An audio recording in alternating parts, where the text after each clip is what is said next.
السلام علیکم ورحمۃ اللہ وبرکاتہ۔ بسم اللہ الرحمن الرحیم۔ لا تقنطوا من رحمت اللہ۔ دوستو، آج ہم بات کریں گے اس عمل اور اس وظیفے کے بارے میں کہ جس عمل کو کر کے اور جس وظیفے کو پڑھ کے انشاءاللہ العزیز وہ تمام دوست جو بیمار ہیں، کسی موذی مرض میں مبتلا ہیں، سر درد سے لے کر کینسر تک، آپ کسی بھی مرض میں مبتلا ہیں، انشاءاللہ العزیز اس وظیفے اور اس عمل کی برکت سے شفا یاب ہوں گے۔ اللہ رب العزت انشاءاللہ العزیز شفا کاملہ عاجلہ عطا فرمائے گا۔ اور صرف یہ باتوں کی حد تک نہیں ہے، انشاءاللہ میں آپ سے دو لوگوں کا ایکسپیرینس شیئر کروں گا کہ کیسے وہ اس عمل کی وجہ سے شفا یاب ہوئے۔ لیکن اس سلسلے میں سب سے اہم بات یہ ہے کہ لا تقنطوا من رحمت اللہ، لوگو اللہ کی رحمت سے مایوس مت ہو، ہوپ لیس مت ہو جاؤ، نا امید مت ہو جاؤ۔ یہ اللہ تعالیٰ قرآن ہے، اللہ فرماتے ہیں کہ مجھ پہ یقین کر لو جیسے یقین کرنے کا حق ہے تو کبھی مایوس نہیں ہوگے۔ اور اشفاق احمد نے بہت خوبصورت سنٹینس لکھا ہے۔ وہ کہتے ہیں کہ جب آپ حالات ایسے آ جائیں کہ آپ کو لگے کہ حالات آپ کے کنٹرول میں نہیں رہے، آپ کے کنٹرول سے نکلتے جا رہے ہیں، تو اس درخت کی مانند ہو جائیں کہ جو درخت خزاں آتی ہے اس کے پتے ایک ایک کر کے جھڑتے چلے جاتے ہیں، لیکن وہ اپنی جگہ پہ مضبوطی سے کھڑا رہتا ہے۔ کیوں؟ اس امید پہ کہ کبھی تو بہار آئے گی۔ دوستو، how powerful sentence it is. ذرا ڈیپلی اس جملے پہ غور کیجیے۔ یہ جملہ، یہ مثال مسلمان کی شان کو بیان کر رہی ہے، مسلمان کے عقیدے کو ظاہر کر رہی ہے کہ مسلمان کا عقیدہ کیسا ہونا چاہیے۔ ایک مسلمان کو اس درخت کی مانند ہونا چاہیے، اتنا ہی پر یقین، پر عزم اور اتنا ہی ہوپ فل ہونا چاہیے۔ اسی لیے اللہ تعالیٰ نے قرآن مجید کے اندر یہ مثال بیان دی ہے، الم تر کیف ضرب اللہ مثلا کلمۃ طیبۃ کشجرۃ طیبۃ اصلها ثابت وفرعها فی السماء۔ وہ مسلمان جو عقیدہ توحید پر یقین رکھتا ہے، جو اللہ پر یقین رکھتا ہے، اللہ کے اعلیٰ کل شیء قدیر ہونے پر یقین رکھتا ہے، وہ اس درخت کی مانند ہے کہ جس کی جڑیں مضبوط ہیں اور جس کی شاخیں آسمانوں تک پھیلی ہوئی ہیں، اور وہ ایسا درخت ہے کہ جو ہر وقت فروٹ پروڈیوس کر رہا ہے، چاہے خزاں آ جائے، چاہے بہار آئے، اس پہ کوئی اثر نہیں ہوتا۔ مسلمان جو ہے وہ اس درخت کی مانند ہے۔ جب اللہ پر اس کا عقیدہ مضبوط ہو جاتا ہے، اس کا یقین پختہ ہو جاتا ہے، تب وہ اس درخت کی مانند ہو جاتا ہے۔ دوستو، ہمارا سب سے بڑا مسئلہ یہ ہے کہ ہم بہت جلد پریشان ہو جاتے ہیں، ہم بہت جلد ہوپ لیس ہو جاتے ہیں، ہم اپنی امید کو کھو بیٹھتے ہیں، مایوس ہو جاتے ہیں۔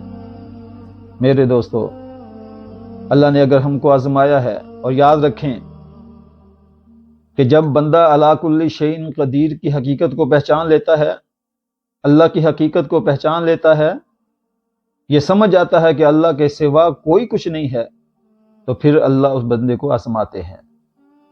جب بندہ اللہ کی طرف آتا ہے، اللہ کا محبوب بن جاتا ہے، تو اللہ پھر اپنے محبوب بندے کو آزماتے بھی ہیں، اور we have to prepare for it, ہمیں اس کے لیے تیار رہنا ہوگا اللہ اپنے بندوں کو کبھی نعمتیں دے کر نوازتے ہیں، کبھی نعمتیں چھین کے آزماتے ہیں، لیکن ہمارے عقیدے کی ریکوائرمنٹ کیا ہے کہ ہم نے کبھی مایوس نہیں ہونا، کبھی نا امید نہیں ہونا۔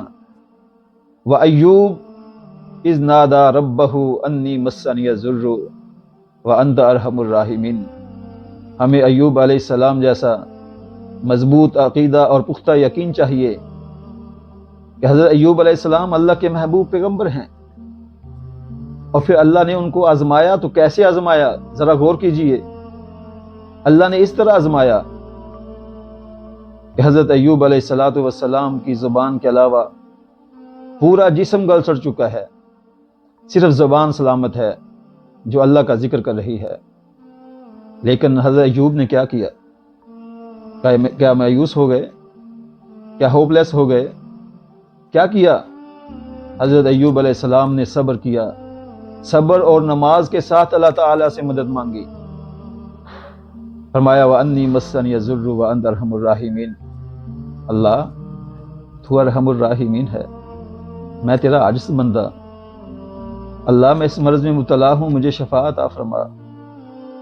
اللہ تیرے علاوہ کوئی شفا دینے والا نہیں ہے۔ اللہ فرماتے ہیں حضرت ایوب علیہ السلام نے جب یہ دعا کی فاستجبنا لہ، ہم نے ان کی دعا کو سنا اور ان کو شفا عطا فرمائی۔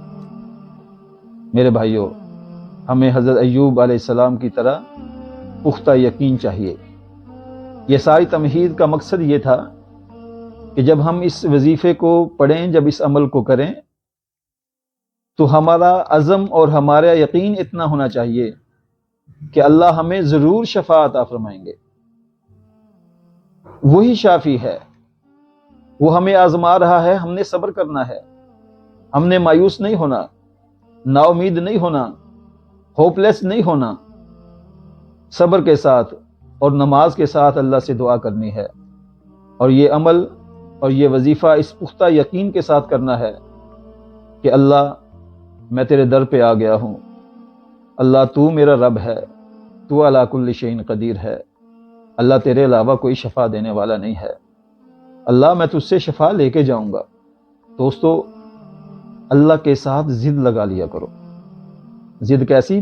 محبت والی ضد، پیار والی ضد، کہ اللہ میں تیرے در پہ آ گیا ہوں، لے اللہ میں نے تیرے در پہ اپنے سر کو جھکا لیا ہے، سجدے میں سر کو رکھ لیا ہے، اب میں سر کو نہیں اٹھاؤں گا، مجھے نواز، مجھے عطا کر، مجھے شفا دے۔ جب اس عزم اور اس یقین کے ساتھ اللہ سے مانگیں گے تو اللہ اپنے بندے کو کبھی ضائع نہیں کرتا۔ دوستو، یہ عمل جو میں آپ کو بتانے والا ہوں، ہم نے اسی پختہ یقین کے ساتھ اور اسی عقیدے کی مضبوطی کے ساتھ کرنا ہے انشاءاللہ۔ عمل بتانے سے پہلے میں نے آپ کو بتایا تھا کہ 2 لوگوں کا ایکسپیرینس آپ کے ساتھ شیئر کروں گا، اور یہ ایکسپیرینس، یہ 2 واقعات اس عمل اور اس وظیفے کی مؤثر ہونے کی دلیل ہیں۔ نمبر 1، علامہ ہشام الہی ظہیر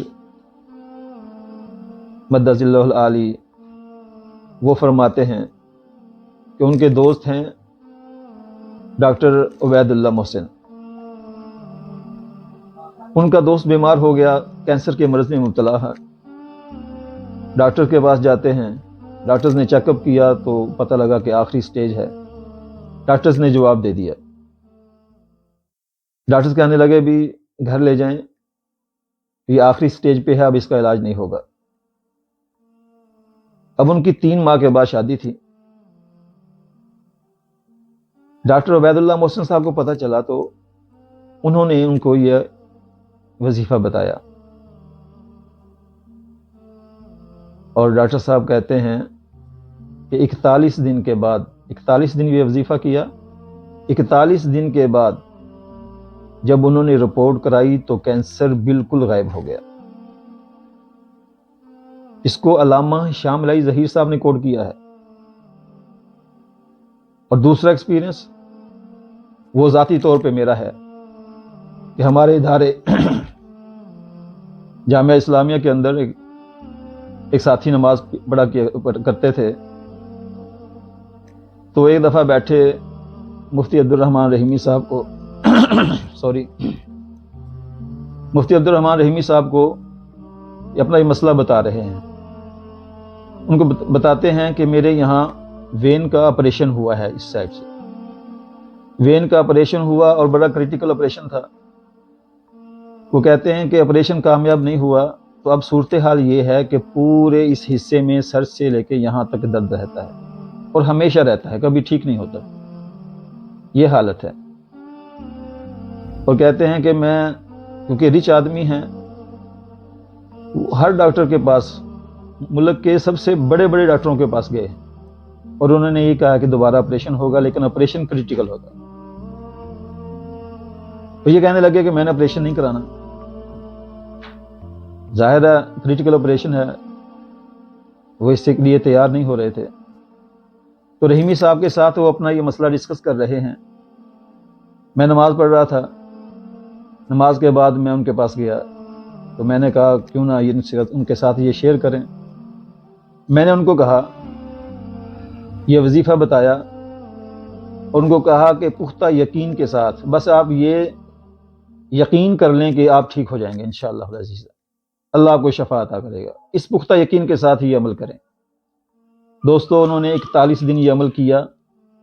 41 دن کے بعد اللہ ذوالجلال کی عزت کی قسم ہے کہ وہ مجھے ملے انتہائی خوشی کے ساتھ اور کہنے لگے میرا مسئلہ حل ہو گیا، میں ٹھیک ہو گیا.